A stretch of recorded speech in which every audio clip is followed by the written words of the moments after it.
judge a person, you need to look at how they dress, how they speak about others is most important, what they bring to the table, how they treat themselves. Yeah. Somebody who's 18, 19 right now, and they want to do something, what do you want to say to them? Okay, so the knowledge is power. So now he's grown to love you. No, I'm just joking. But I think it's the other way around.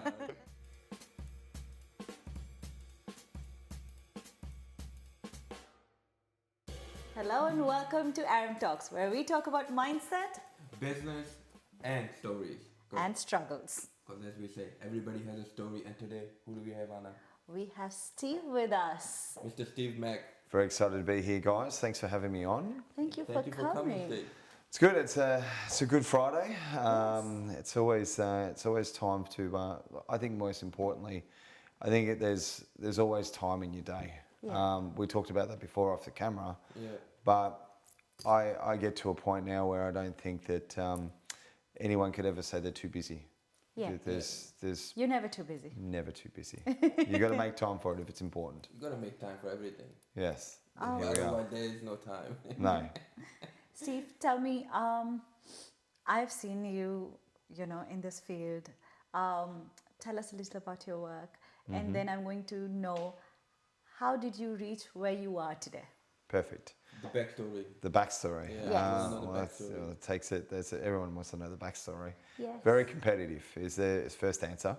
But look, I run a company called Houseland Co. Yeah. It's my main source of, business is predominantly new homes. Yeah. Yes. I initially, and we'll go back to the story later, but I used to buy established homes. Yeah. I've done renovations, I've done land. Yeah. But I found the best solution for me as the customer initially Yeah. was building brand new homes. Now, Right. traditionally it was a block of land, 4-bedroom home, buy, sell, or buy, rent, or buy, subdivide. Yeah. What I found though is after doing that a few times is the tax benefits I was getting, benefits with brand new homes is warranty, Yeah. also feels good because you get to design it. But after doing that, I think about 4 or 5 homes, what happened is I actually entered into the industry. So I worked with a company called Simmons, worked for those guys for a number of years, 7 or 8 years, and was their number 1 salesperson. We'll cover on that shortly. But I think more importantly is that I've seen it through the customer's perspective. Yeah. So I don't sell to my clients, I educate and I work with them with a relationship. So what we're doing at the moment is we're just teaching people how to create cash flow positive properties. I'm Yep. sure you'd agree the interest rates are very high. Oh. And cash flow is a struggle for most people. I think COVID's gone, but I think the worst thing was not COVID itself. It was the year after when people were used to not working, sitting on the couch and like, shit, I actually need to work for my money now. Yeah. The good thing with property is it does the work for you. That's it. Yes, Yep. Look, at absolutely. the same time, number one, Yeah. cash flow is king. Correct. In terms of your life, in terms of your finances, in terms of the bank. Yeah, Bank loves cash flow. they do. And second thing is what I was telling Anna the other day as well is I believe the number one mistake investors make is they don't invest for profit, they invest for tax. Correct. Yeah. And that is a long lost strategy. People are struggling, people are working 60, 80, 100 hours a week just to cover those mortgages, just to hold the investment property that they have. And I feel like, look, because we started investing and we feel like, look, investment is to help you get out of whatever you're doing, to get you that financial freedom, to get you that time freedom. If you're investing and you're not sleeping good at night because of that, then there's no point of that investment. Well, the thing that most people make, the common mistake is a couple of things. So there's two assets really. There's either bread or diamonds, okay? Yeah. Bread's a consumable, and that's things like cars, credit cards, TVs, Netflix, Yep. dinners, that sort of stuff. And they're not making money for you. Yeah. So you should ultimately always pay yourself first, Yep. put a bit aside, invest in your property, and what's left, sure, spend. The diamonds are the assets. Now, sure, some people on here would, like maybe a good Lamborghini is actually not a bad investment because they do go up in value. They do, A yeah. good Porsche does, but not everyone's going to have 500,000 or 600,000. Yeah. But the most economical sense is really bricks and mortar. Yeah. I'm sure a lot of people on here that watch this play with crypto, and nothing wrong with having a strategy that doesn't have all your eggs in one basket. but it's not relying on skill. Yeah. It's relying on a little bit of luck. Yeah. A lot of luck. And correct, and you don't control the asset. Have you lost money in crypto? I've lost probably 20, 30 grand. I've also made money. But ultimately, look, I remember when Bitcoin came out, it was so Yeah. cheap. And I didn't have the skills, but I tried to buy Bitcoin before you had crypto wallets and all those sort of things. And you had to code it, and I knew it was going to take off. Yep. And I sat there for probably a month or two, then I lost the energy. But I think the decision there was I should have pursued it Yeah. and bought it. And I think with property too, people get into a deal, then they want to get out of the deal. Yeah. And all they need to do is hold that deal Yeah. and ultimately just wait. Yeah, that's it's the waiting period that people can't Yeah. get through, you know. But I'm going to stop both of you with the property talks. I'm sure it's a lot of Yeah. lessons and everything. But I want to know the Steve 10 years back, 20 years back.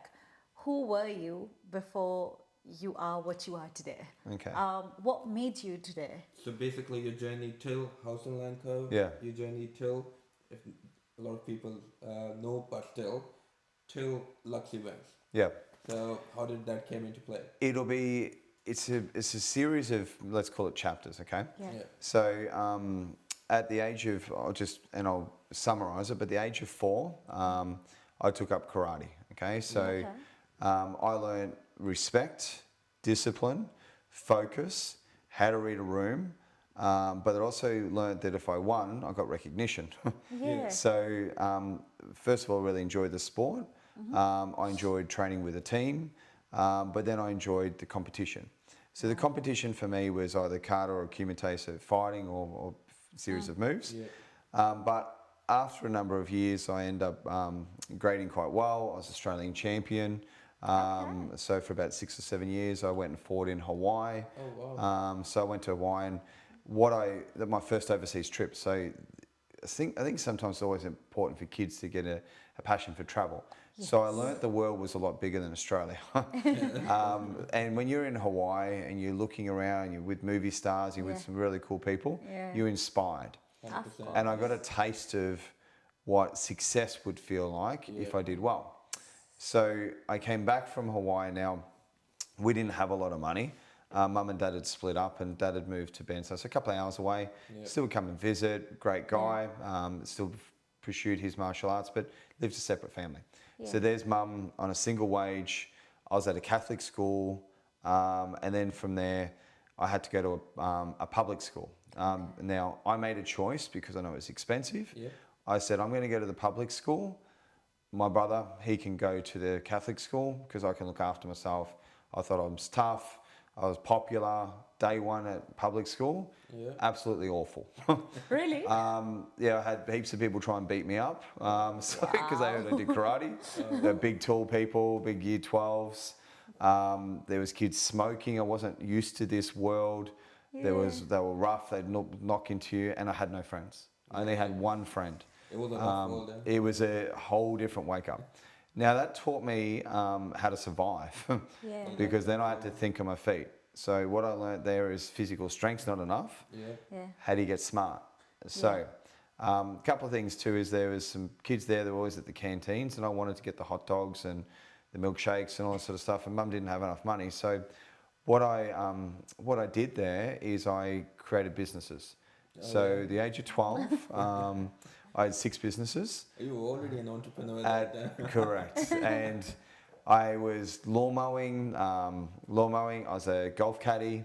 I was doing door knocking for sales, babysitting services, can collecting, and paper round. Okay, so everything you could do, I did. Making $200-300 a week. I used to hide the money. My brother sometimes would go find. Money at that time. It's probably equivalent to I don't know $700 or $800 a week now. Easy, yeah. To the fact that I would ride down to the bank every day and deposit my money. So it was quite good. But what happened from there is I got a passion for working. So I went into KFC at 14 and 9 months. I knew I was old enough to work, and I said, hey, I want a job. And they said, well, we're not hiring. I said, well, can I see the manager? I'm now legally old enough to work. And they said, well, we don't have people just come in and ask for jobs. We need to go through a hiring process. I said, okay, I'll come back tomorrow. So I walked back in tomorrow. I'd like to see the manager. I said, you're very confident. So I end up getting a job for KFC. Yeah. Now, I can tell you this. When you go to McDonald's or KFC, does anyone ever address you by your name? No. I knew all my clients' names. I actually made a point. I'd say, hi, Anna. Welcome to KFC. Steve, you having a great day? I know you want your 2-piece feed. Do you want a Mountain Dew? You want a Coke today? I knew my clients' orders. You need the orders, yeah. And even at that age, I knew giving good service was great. Now, also, it was competitive because we'd have competition trying to pack the boxes. But what would happen there is people would change lines just to be served. Oh, So at 18, I ended up working at KFC in terms of a manager. I was the youngest manager in Australia. Before they used to have kids there, they used to have 35-year-old guys or females there working there. They never had kids as managers. I was the first one to be indoctrinated and be the youngest KFC manager in Australia. That's amazing. I know. Which is good. So with that story there, what happened is I'd work during the day at KFC, sometimes at night for Pizza Hut when that franchise was around, delivering pizzas. Once again, my customer's name, get the extra tips, got paid to drive. I've got a whole nother story goes with that. But what actually just before happened? we go ahead, so while till 18 you're working KFC, before that you had 5-6 different side hustles going on. You were still studying at that time as well? Yeah, so it's just completing VCE, year 12. Look, I was pretty smart. Like I loved advanced mathematics. I spoke German. I did all the stuff that would give you the extra, I guess, curriculum, the extra credits. How are you getting time? Because I know a lot of people right now, they're like, I just don't have time. Either I'm going to study or either I'm going to do one this. I can't do all that stuff at one time. So how are you managing? I know you wanted to work. There is a cheat. Yeah. There is an outsource. So what I did is I hired a tutor. There you go. So it kept me accountable to do my homework. Yeah. But they actually kind of do it for you. That's it. Don't tell anyone. But nobody heard that. you actually start doing your maths. And they I'll work it out this way, Steve. I'm like, okay. And I just complete my homework with the tutors. So I was paying for service. So you knew outsourcing was the deal from start. Outsourcing is definitely the goal. Outsourcing and getting work done. Yeah, As that's long it. as the work is getting done. Look, it doesn't matter how the work gets done. Look, I'm all about sharing it. Many hands make light work. Always been like that. There's enough in it. I'm big in terms of I believe in abundance. Yeah. But a sliding door moment happened. Okay, so life was great. Yep. Yeah. Then what happened? I was driving around a corner, being a bit silly. I crashed my car. Went upside down. Had people in the car. They were fine, and nobody kind of knows the decision that had to be made there. But I was trapped in the car upside down. I had to get cut out by SES. But I saw my mum come around there, and she was crying, and she was upset, and I'm in upside down. And anyway, I get out of the car, and my car's written off that I've just paid for. I've just finished school at that point, and I've been offered a job at KFC. This is the management job, and I'm either going to go to university because that's what I thought people would do, or I'll pursue working. So I made a decision to pursue work because I needed the money again, and now I didn't have to do school. So I actually moved out of my hometown to another town. So I went to Maui, which is not the classiest place, but it actually, once again, I met some incredible people. Yeah. You can't judge a book by its cover. 100%. Absolutely. These towns now, even for example, Murray, Newborough, Morwell, all these, even you go back over to Melton and all those areas there, for property investors, you got to buy where people aren't buying. So what actually happened is I did a lot of personal development. I had this thing called a vision board. I had cut out things out of magazines of stuff that I wanted, put it there, and just, I want to travel here, I want to have this much money, I want to have this, and I would just visualize it every day. And you were manifesting.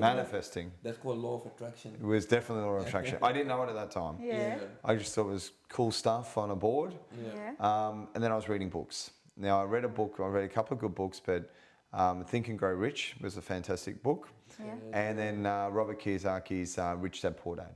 Yeah. Robert was just here in Melbourne, yeah. I've spoken to Robert before. He's a great guy. Yes.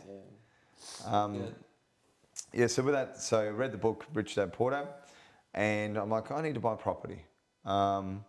So I went to the bank, and my income wasn't much. I actually had gone from a couple of grand a week to the KFC management position. It was like, I didn't negotiate the wage very good, but it was like $450 a week clear. Yeah. Okay.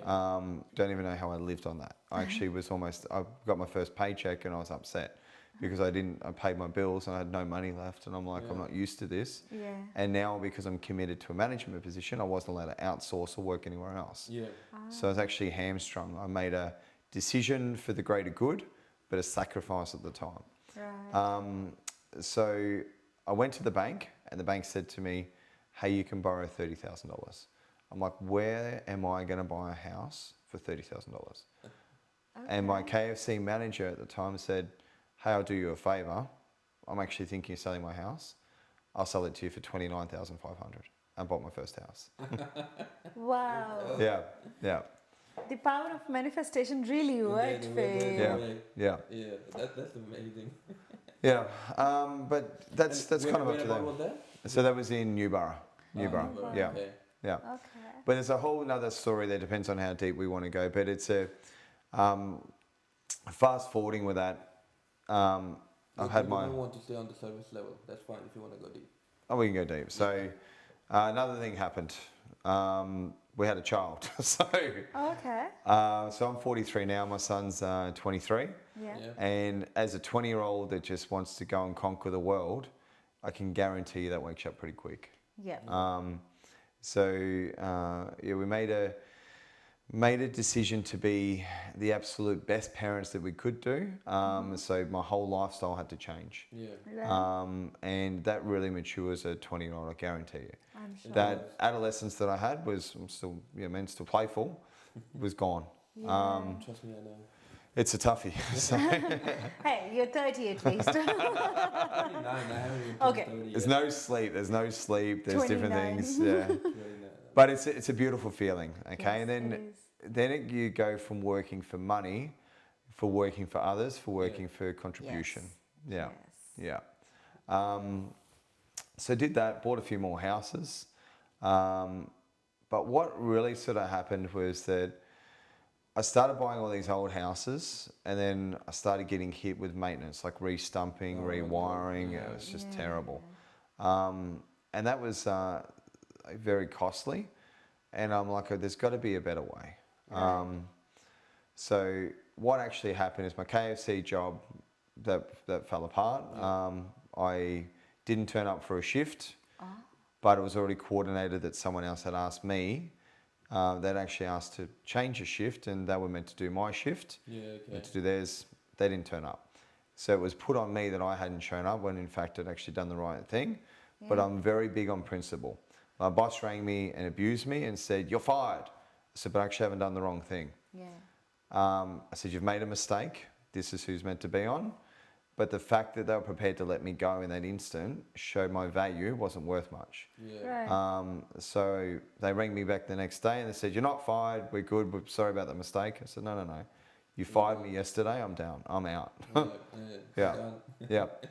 So went to the newspaper. Nowadays it would be Google, but went to the newspaper, look in the classifieds, look for jobs, Yeah. and find this. It's like I was actually thought I'd go back to school, and I found this management course, like Certificate 3 in management. Yeah. I'm like, I'll do that. Studying sounds great. So I drove back to Traralgon, walked into this car dealership to meet a manager, to meet a guy, and I talk about this Cert 3, and he goes, "By the way, we're actually hiring.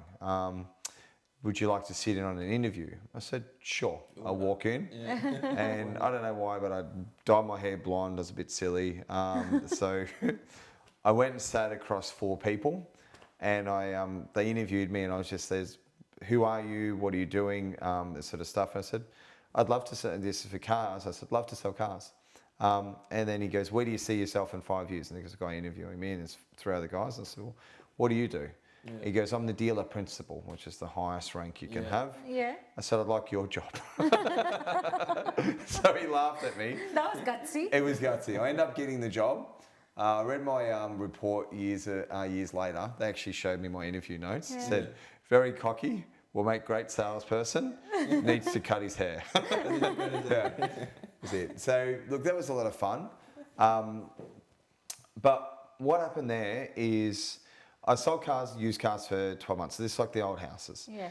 Now, I learned what's called a 6-position sell. This is where my sales skills come from nowadays, but it's a meet and greet, qualify, you show the product, you go for a test drive, you do a trial close, and you close. Yeah. It's literally anybody that's selling cars knows how to do that. It's 6-position sell also, where you walk around the car and then you show them the motor, what their main features are. But you need to always identify what people's features are, what their buying motives are. Yeah.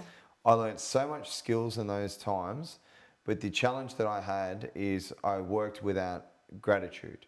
I would sell sell cars, and I still get treated like shit. I would have to be the first in, the last out, no thank yous, move the cars around, pick up cigarettes butts off the ground, but I was determined that I wouldn't let this person beat me. So I worked for a year, and one of the perks of working car yards, you get to drive new cars all the time.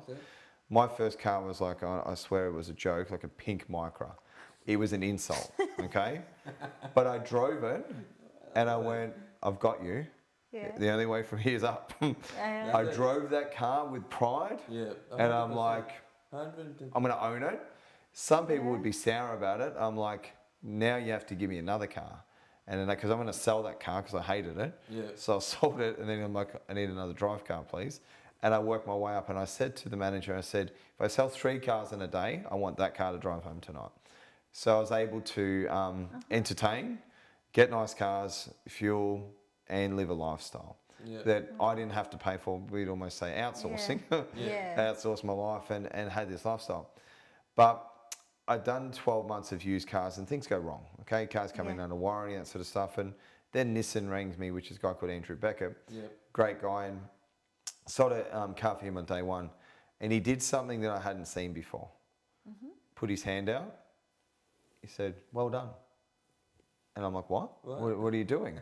And I'd never been thanked in my 19 years really for anything I'd ever done. I just knew to do it and I get a result. But I'm like, oh, this feels good. Now I'm not driven by fear. I'm not driven by proving myself. I was driven by passion, which I changed my... So I went from my head to my heart. And I'm like, this feels good to do good things. So that's kind of where we're up to there. I've got more story, but it depends on how you want to go. Tell me, when all of this was happening, were there times when you wanted to give up? Not at that age. No, but still, look, when you're 19 or 20, you're still pushing it. You're strong. You actually, even the day when I rolled the car, I got out of the car, went home, went to the movies. That's it. You don't even think about it. Age, you're like, you shake it off. Now, if I had that same damage, even if it was a hangover or it was anything else, it would take me a few days to recover. So I think when you're younger, you're strong. That's where you're the most. That's where your resilience is. But that's where you learn your lessons. But the trick is not to keep repeating them. Yeah. Somebody who's 18, 19 right now. And they want to do something. What do you think? What do you want to say to them? Okay. So the knowledge is power. So what I would do, 18-year-old. First of all, you got to look after your physical health. So go to the gym. I'm sure they all do that. Then reading, 100%. Now, when you read, don't just read. Read personal development books. Read autobiography. Read books that you're passionate about learning. But really be the best in your class. So read more than your competitor. And also, too, when you're reading, read with your finger. So you actually absorb quicker. But a highlighter is what I do, and fold pages. So I've got my favourite books where I've read the book and I sometimes get inspiration. I'll do that. So fitness, mindset in terms of reading, definitely a vision board. You need to know what your goals are, short term, long term. So short term could be 7 days. Hey, this time I'm going to go to the gym 4 days. I'm going to do this, and they're called habits. Long term can be anything from 30 days to 6 months to 12 months to longer. But as a 19-year-old, you're only going to think 30 to 90 days ahead. Yeah, that's true. Where do I want to be? Who am I going to be around? Then from there, what I would also encourage the young kids to do is networking. Yeah, You need to hang out with peers. Yes. So, yeah, that's true. the best advice I would give somebody, let's say they want to get in real estate, car sales, whatever it is, put your hand up and say, hey, I'll even go work for free. Can I do your paperwork? Can I do your social media posts? Can I do this? And you need to follow somebody around and watch what their habits are Yeah. and learn from them. That is That's one the thing, main thing yeah. you need to do. That's great, because that's Yeah. I think the last thing which you said, work for free, Yeah. get the knowledge, get the Yeah. skill first Yeah. before going out and crushing it. Correct You me need if that. I'm wrong. Um, like these days, people are very short-sighted. That's Yeah. what I was about Oh, yeah. to say. Look, Yeah. Yeah. people, the kids nowadays, they want to earn millions from day one. They don't want to do the work. It's just And hard work. especially they don't want to do the Yeah. work for free. Yeah. Like, they're very, very, very short-sighted. We know a few people. Yeah. They just don't want to do the work. They think They they still think want- when Yeah. you are when they see someone already become someone, they think, because I believe, like, personally I believe like social media has created this land, this Yeah. la la land where everyone thinks success comes overnight. Yeah. Like how you were telling us a story. You started working since the age of 12. You Well, I know? actually started working at 5. 5. But I ran businesses at 12. Yes. My I didn't first even job, know my that first who I job was was at at 5. Yeah. So I you see, didn't even know who Yeah. I and was. once you're telling this story, I'm sure it wasn't easy. You know? No, it's look at never. Okay, so amongst all that, you've got parents splitting up. You've got friendships to maintain. Yeah. Yeah. You've got relationships in terms of just even if you're not dating, but there's a girl you like when you're 8. Yeah. You might have like I bought a girl a bracelet. It cost me $100, and she dumped me the next day. I didn't get the bracelet back either, so I'm like, that one hurt. But but what I learned, there's a lot of lessons there. But it was never hard, and I had a lot of kicks in the guts. But Yeah. the biggest thing that I learned was this: is that all I have to do is either A, beat me, which is be better than you were yesterday, which is it's saying that everyone says, but it's not always possible. Okay, Yeah. You're never going to get. Otherwise, you'd just be Arnold Schwarzenegger. You're just Yeah. going to have to keep going. But what you do need to do is you need to have a benchmark. Yeah. So if you're running, you need to know who you're chasing. Yeah. But you always need to have a guide mark, and then occasionally you need to step out of that lane and reassess, because sometimes you're chasing a carrot, you're going in the wrong way. Like your Yeah. direction's wrong, Yeah. and you could be going the wrong. So that's where mentors would come in. Oh, 100%. Yeah. I'm big on mentors. Now I want to know what got you into properties. So properties. How I got into properties. So I was buying houses, was selling cars, but the main thing that happened with the properties, apart from all the personal development and going to the seminars and all that sort of Yeah. stuff, is that when people come to buy the cars, Yeah. and this is when I was working in new cars, but I used to ask them, and I built a good relationship with them, have a coffee and build a relationship. But I said, how did you make your money? What do you do for a living? But I asked questions that were, not invasive, but I really wanted to know how these people, how they got their success, like what we're doing today. Yeah. I want to know their story. Now, I guarantee you, a multi-millionaire, he's always got a few wise words. They want to share with you nuggets, and they kind of guide you a little bit. Yeah. Listen here, son, and they sit you down, and you're like, you think you've heard it before, but you need to keep hearing it, because the reason you keep hearing it is because you're not doing it. Yeah. So most people listen to things, but they don't put in action. So what happened is I met 3 types of people. One was a repeat customer that kept buying new cars all the time, like it's silly, like why you pack? You just got in your finance, but good for me, but not good for them. Yeah. Yeah. But I would do the best deal I could. I know they're a repeat customer. They want to buy a new Yeah. car. That's fine. Then some other people would buy it through businesses, so I learned about tax advantages. Yeah. And I would sit in on the finance when they do the finance, and most people weren't looking at rates, but they look at repayment. So cash flow was coming into that. And then I was thinking, then I heard Claudio talking about how he had property. And then I asked his customers that would sometimes just come in, write a check and just buy it outright. They had property. So 2 things that they were doing different.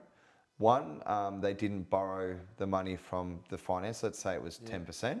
Yes. Now, I wouldn't advise this typically on property, but whether you get your money from a house, a property for a car loan or a personal loan, you're going to pay 6%, 10%, or 14%, but 20 grand is 20 grand. Yeah. Why don't you pay 6% for your 20 grand instead of 10% or 14% and just pay it down quicker, not spread it over 35 years? But some people pull the money out of their property. Yeah. So I learned that property was the answer. And the main pivotal moment that had happened, this is where I went into new properties, Right. Yeah. was I did a renovation. Have you done a renovation before? No. No, Oh, don't we're do them. thinking. They're horrible. Horrible. That's our as well. Like, I'm very good. It feels good to smash things apart. So imagine you Yeah. came in here and you smash up your kitchen, you pull out your laundry, and you're like, "That's a renovation. I feel like a renovator now." That bit's easy. Yeah. You get a dumpster, you put that out the front. You got to put it back together. Now, but I'm not very good technical. yeah. Outsourcing once again comes to my mind. But I was living with a partner and she's like, "This is really messy. I don't want to live here. This is a 6-month goal." And she says, "I'm going to move out to mum's. We're fine." I said, "Well, babe, we've just pulled this house apart. We're going to do a reno together. This is our couple's goal." And she goes, "Love you, but don't want to live here." So Fair enough. I had 2 weeks to put together something that was like a renovator's delight that was meant to be 6 months to build a kitchen, Yeah. a laundry and a bathroom actually. Now, keeping in mind, I don't know how to renovate. Yeah. I know how to break things. So I got a plasterer in, I got the kitchen cabinet maker in. We would work 24/7. I had no sleep. Oh wow. I finished the house. We moved out, put a tenant in there, and I went, "Jesus, that is so hard. Yeah. I will never do that again." Wow. So I was burnt. I was fatigued. And then that's the point there where I wanted to give up. That's that there. I'm like, was a moment where I'm like, I'm not invincible. There needs to be a smarter moment because I was thinking about that question. At that bit, I felt defeated because I was exhausted. Oh, I knew I'd achieved it, but we literally walked out and the tenants moved in within 10 minutes. It was that close. So what I did is it must be an easier way. So I went on realestate.com, my favorite little thing. Yeah. And I just went in price order, cheapest block of land you could buy. Right. I found a block of land for 19,500. Oh wow. I rang up, was sold. Okay, I'm like, okay. So then I found another block of land for a little bit bigger for $39,000. I'm like, I'm going to buy it. I don't even know what to do with the land. Put a deposit on it, got a 3-month settlement. And the moment was, I'm like, okay, I'm going to build a house. That's easier. So I went into the big builders, shopped around and went to a big builder and terrible service. Yeah. They didn't get my name, didn't want to serve me. I looked like a kid, treated me awfully, wouldn't give me the time. I went back to this place 3 times. Oh wow. And I actually even had the deposit in my pocket. And I said to him, he goes, "What's your budget?" I said, "No, 150 grand." He goes, "That won't get you much." And I'm like, "Well, will you just tell me what I need to spend and I'll spend it." So I went back in there the 3rd time and just awful service. So I went across the road to the competitor, had the deposit. And I said, "Just want to buy a house." And someone sat me down and run me through the process Yeah. really easily and said, "I'll just do everything for you. This is the house you should buy. This is what it is. Here's your price." Did everything there. I'm like, "Oh, it's Easy. so easy." Easy. Let's I go. said, "There's the deposit." Got a contract, went back to the other person, but this time in a suit, and said, "Mate, this is who I am. This is what I do." I was a manager then for car sales. I said, I will never recommend anyone to you. I'm not normally awful to people, Yeah. but it Yeah. annoyed me beyond Oh, I'm sure. doubt. 100%. So much that it annoyed me that I ended up quitting my job to go and work for the same company that sat across the road from him so I could sell against him. Wow. Yeah. Well, That that was- worked as a motivation. Yeah. I know, but that was Yeah. strong vendetta. That one went from passion back in the head to ego. Yeah. But I think sometimes you need a loss to have a win. 110%. And a lot of people, and this is where we talk about the kids, but look, you know what's happening with kids is TikTok, okay? I like TikTok. I don't personally watch any TV at all. I will go to the movies every 3 months Yeah. and I might watch Netflix. I didn't even have a TV for 6 or 7 years. That's why I'm so productive, is I take away distractions. Yeah. Right. So TikTok is a 10-second to 1 minute span. So kids' minds are used to thinking there, and they're consuming. Yep. Relationships are too easy to get. You've got Instagram, Facebook, dating apps, however, meetups, that sort of stuff. Yeah. Everybody's into short-term gratification. You guys have been together a long time, but I'm sure in the first time you met, you might have got along, but there'd be like, there's doubts, there's things, there's questions. 100%. And now he's grown to love you. No, I'm just joking. But I think it's the other way around. But everybody has that. But this is where you go through thick and thin. He started sweating. He's like, Thick and thin. But what people are going to do is they've got to just stay focused. yeah. Make time to do those daily habits. Don't get your distractions. Turn your phone off, put on Do Not Disturb, and do that reading. Do you have to grind. There's people what they call hustle, which is short term. Grinding is different. Grinding is like just getting it done, and you just keep winning and winning and winning and winning and winning. Fail, win, win, win, win. Fail, win, win, win. That's perseverance is the key. So you need to pursue your goals. 100%. So kids need to learn that they're not going to get from mum and dad. Yeah. They're not going to make it instantly. They're not going to be crypto millionaires. Their TikTok branding is not going to go really well. And also their circle of influence is probably not the people you should be hanging around with. Absolutely. Yeah. 110%. Yeah. But look, most of the kids are hanging with people, Yeah. kids just like them who don't want to do anything. Yeah. Obviously, you ain't gonna reach anywhere. We don't want to do anything. Look, my mindset started changing when I changed my friends. Yeah. I mean, at that time, I didn't know all that stuff. That look, you hang around with. I mean, you're the person you hang around with. The 5 people you hang around with, you like them. I didn't know all that stuff, but something was there. Something like, look, if I keep on doing things what they are doing or what we are doing, I'm not reaching anywhere. And that made me change my country, though. Wow. But look, it is what it is, and that helped. After that, it was just upward. But before that, we were stuck. We just go round and round and round. Anytime you want, look, I've got mates. I've got really old mates who are here, who came from my country, who are here. So I was talking to one of them. I was like, look, every time you sit down, you do the same talks, same shitty talks. Nothing productive. I mean, we ain't going anywhere like this. What I did, stepped away. Till my mates, good mates, I started hanging around us. Went to people like you, other people who are growing, who you look up to, who you like, look, if they're doing, we can do it as well. That's what helps you grow. And look, I've worked for free. I've worked for free to get the skill, get the talent. Oh, right now, millions of times. she as well. Yeah. But I feel like the hunger is not there like it was. They just want the results. Not only in youngsters, but around we see the hunger is less because I feel like, particularly if you talk about Australia, people are doing good in 9-to-5 jobs. It's not a bad thing. But once I see people get comfortable in jobs, they don't want to step out. This is where I'm different, okay? Yeah. So what you've got to do is you've got to have extreme highs and extreme lows. That's where character's built. If you want to build muscle, you need to rip it. You want to have success in life, you need to be prepared to take some big hits. Yeah. It's taking risk. There's a difference between risk and risky, but it's taking risk is what's going to actually make you learn and grow. And also knowing you got the backing. But look, people get so easily distracted. The conformity is an issue because it's a doctrine. I'm kind of not anti-school, but there's a few things missing. Like I think business should be taught in school. I think Absolutely. the budgeting should be taught in school. Even how to get a rental property when you move out. You move out at 18, you don't even have a skill. You don't even know what a reference is. Nothing. Communication should be taught in school. Yeah. I think that's missing. There are a lot of things that should be. The school system right now, look, as you said, look, I'm not against school, but I feel like the school system, the education is very. It's still sitting where it was 50 years old. back. It's ancient.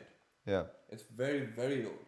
I mean, you're not teaching life skills. You're not teaching communication. You're not teaching confidence. Well, communication is the most important because if you're an engineer and you don't have a personality, Yeah. how are you going to say yourself that you're good at what you're doing? Yep. So it is all about working together. But I think the other way, if they want to speed it together nowadays, is syndicate. Okay, so I think what's happening also is people's goals aren't big enough. They're happy. So, look, you can do a 9 to 5 job and then you go home and do that. But the way I look at it is this, is if I was young, I would work more because I'm not spending while I'm working. I'm actually getting paid to work, save more, still donate more. Yeah. And I would invest, which I would heavily, into mentors and personal development. I think that's the most important skill that youngsters can learn. I think what's happened nowadays, though, is people have been smashed around so much. They've had a tough couple of years. Yeah. They're in a bit of pain. At the moment, people are bleeding. The mortgages are, they're expensive. Yeah. And they need to find different solutions.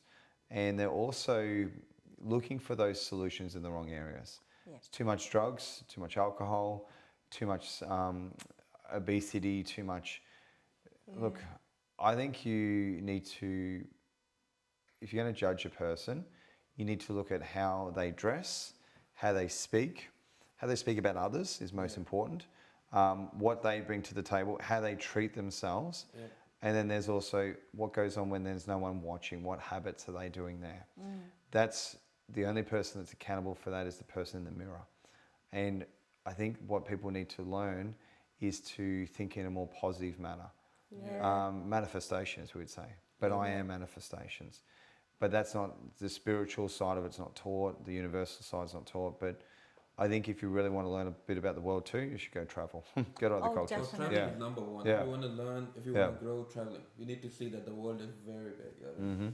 Just people say Australia is big, the world's bigger. Australia is just an ant in front of the world. So you need to travel, and that's what we're trying to do as well. We want to travel, but with that, how did Lux came into play?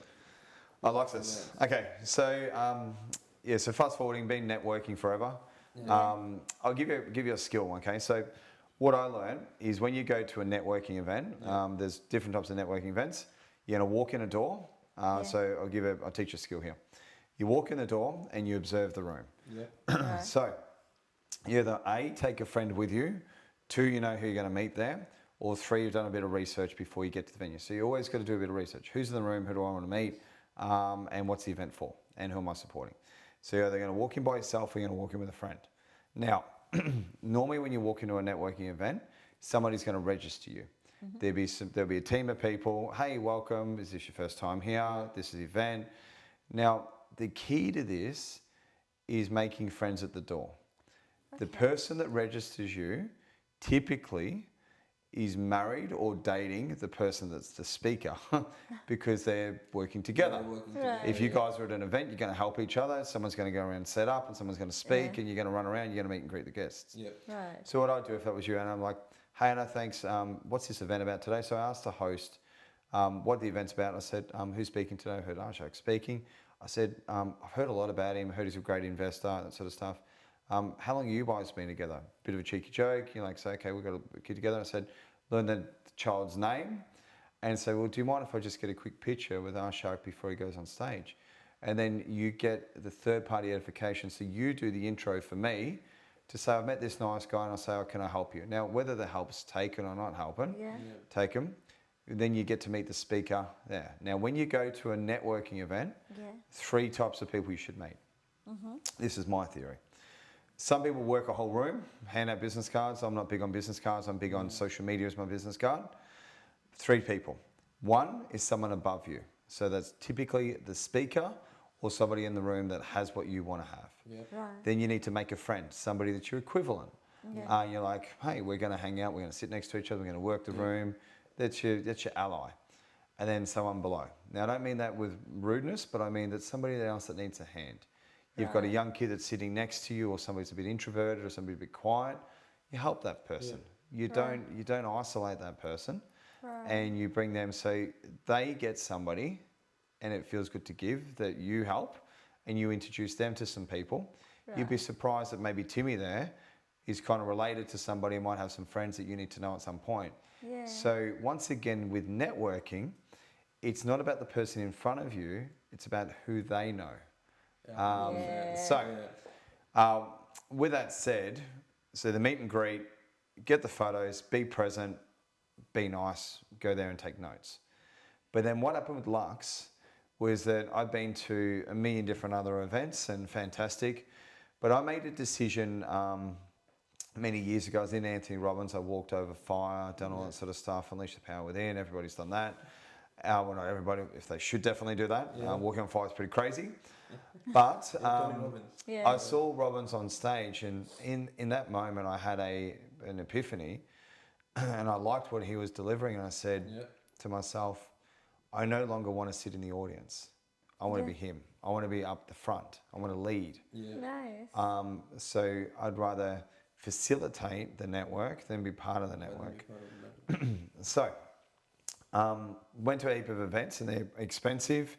There's a lot of rules and regulations. There's a lot of KPIs. And I went, and then a lot of people call me, and I'm like, why don't I just make my own WhatsApp group, my own Facebook community, my own SAM cart, which is effectively the system that I use. And why don't I just do a $20 a month subscription fee, which is nothing, to be part of my network. And then we help each other do businesses. So what happened from there is I got my first customer, and we built out a community now of about 250, which is now growing. It'll hit 1,000 shortly, but it now organically grows. I help people all the time. I give people a voice to speak at the events. I run unique events, which is like dinners, lunches, breakfasts. We've done a super yacht. You've been a few. And the names of all Lux events. All Lux events. It's always 5-star and good people. So that's all really good. So, want me to get that? Then we can continue. Perfect. So, sometimes in life, the door will knock. Literally. And I saw an opportunity to create a business that's fulfilling and also help others. So what Lux is now doing is providing luxury experiences, unique opportunities to network with great people, with new people all the time. I've seen national. It's gone national. Soon it'll be in Dubai and Bali for some events. But we just bring people together and we provide service. And the best thing, I'll just finish on here, it's better to give than to receive. The more you give, the more you get. 110%. In the last 3 years, us as business owners, we've seen a lot of lows and highs, but starting a business is hard, right? It's an entrepreneur's journey is lonely. In the last 3 years, what was your lowest point? If you don't want to discuss that point, that's okay, but how did you come through out of that? Business-wise. You're like, look, oh man, this is just done. This is just done. Well, probably a few things, but there's a couple of things that I haven't talked about, but moving away from your family from Traralgon to Melbourne and to take a new job and to be promised the world and it not be fulfilled, and then you lose not hundreds, but a few $100,000, and somebody owes you that and you don't get paid on it, put me in a very challenging position. I'm sure. Nobody would know this, but I would suit up and I was fit and that sort of stuff, but I've slept in a car before. I've slept at the beach. I went to the gym because I needed a shower and I needed to get fit and that sort of stuff. But I've lived in Airbnbs. But I had all these assets, but I had different things going there. And business-wise, it's really hard to show up when you're really struggling. But importantly, what I learned was a lot of lessons there is that in your darkest days, sometimes are your best. So look, I think businesses do get hurt, but I've been through so much that it's made me almost not immortal to it, but desensitized to pain. Because I understand that if something happens, it's short term. Okay, there's always a solution to get through that. But what I did do, I'll tell you how I got to House Anchor. I set an alarm on my phone that just simply said by 40 I retire. And I made a decision because I was too scared to quit my job. That I just set an alarm and I said by 40 we're done. So I finished my job 3 days before I hit 40.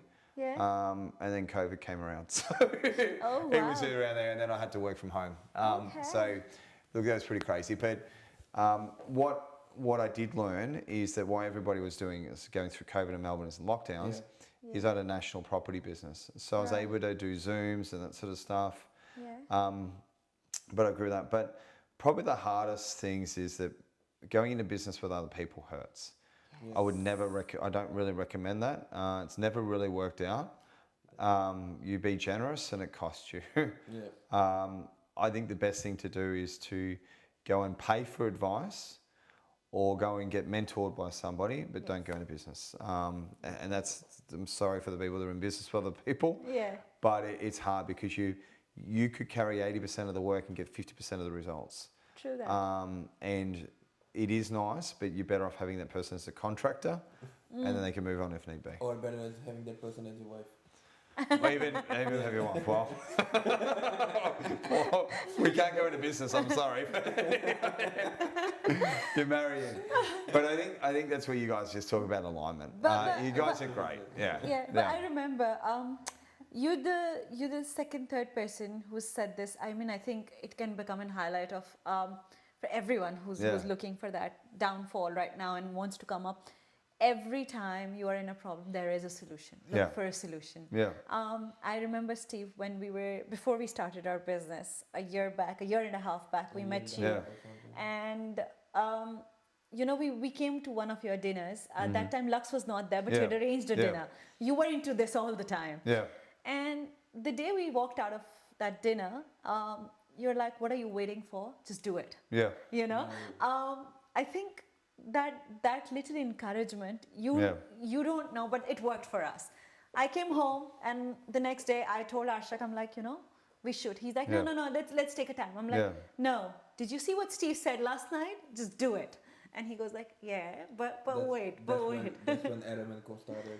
And that's great. you just don't know what your words can do. A little encouragement to someone can just make their decision forward. Massive and immediate action, but it's dangerous to share goals with me because I actually ring people, I harass them. I'm like, have you done this? Yeah. I actually get annoyed at them if they've told me something and I've listened and I'm like, given advice and then they don't do it. I'm like, we can't be friends because you don't grow. You need to be around people that grow. Yeah. And in that event, you gave us that little diaries with those sticky notes. Remember, I'm gonna be someone. I remember that. That was the steak dinner. That thing is still on my fridge. I'd like to see that. It'd be good. Yes. But I think it's always nice to have a nice personal note anyway. You need to personalise everything. But Lux also too, I made that in a day. What happened is I was inspired by something I read, and I'm like, I can do this, and I made it. That business was done within one day. My first customer was in day 2, because I followed my own direction there, and I'm a big believer in sort of fulfilling what you say you're going to do. Last thing we'll just leave on is there's more than enough to go around. Absolutely. You and I, we do a similar role. We both sell property. We sell high yielding property. We both do podcasts, we both do videos, we both do everything. But I think you should have collaboration over competition. 110%. Because I even have my competitors, and this is respect, will ring me if my customer's shopping me or say, hey, that's it. Now, some will keep. I just don't speak to those people anymore. Yeah. But sometimes I give a deal, you get a deal, and you work together because together we achieve more. That's probably what I want to finish on there. There's So a lot collaboration. To learn You got to collaborate. learn. And I'm learning off you guys now. Like you look at it a year and a half later, we've got a studio set up, you've got a business, you're doing seminars, you're interviewing each other, you're interviewing other great real estate agents now. I'm seeing your business grow. But what I'm really noticing, and this is just feedback on your brand, but the caliber of people that you're attracting. Remember, you came to me initially. Yes. Now I'm coming to you. So the roles get reversed. You teach people how to succeed, and you never know that student could end up becoming your friend, your wife in some cases, or a mentor, or the person that you need is your lifeline. Yeah. So I'd leave it with this: just do good. Yeah. Help people, Absolutely. and it'll come back. I think I'll definitely want that. I I'm think not continuing after this. Beautiful. Yeah. it was an amazing session, Steve. Thank you very man. much for coming. Thank you. It was full of nuggets. Yeah. Yes, Full yes. of information. Um, Amazing. I Thank you. think every time you sit with someone and you just get to know them more and more, and just learning how, looking at an outer, it feels like, okay, Steve has done it overnight. Yeah. But now when I hear the whole story, it was a long ride for you. There's a lot of trials and tribulations, which is sometimes personal as well, but it's so hard to cover it in a short amount of time. Absolutely. And also, too, for the benefit of always the viewers, I'm hoping that the lessons I share, that they don't have to go through. Yes. But more than 9 to 5, get 2 or 3 side hustles Yes. and have the money work for you. So, That should be the goal. I mean, just invest in property, Yep. put a bit away. And last thing, did you know that most people are only really a flat tire away from being broke? You need to really have that protection there, because nothing worse than something going wrong. But worse for that is, and this is where I'm a big believer, is family. If something happens to your siblings or your mum and dad, you need to have creating a financial freedom to do that. So if you can't do it for yourself, do it for them. 100%. Thank you, Absolutely. guys. Thank you so much. Steve. Thank you, It's mate. lovely having you, Thank, Thank you, you. Steve. It's a Thank pleasure. you for coming. Thank you. Pleasure. All right, guys. We are done for today. See you in the next episode. Take care. Bye-bye. Thank you, guys. Done. We just waved to our visible audience. No.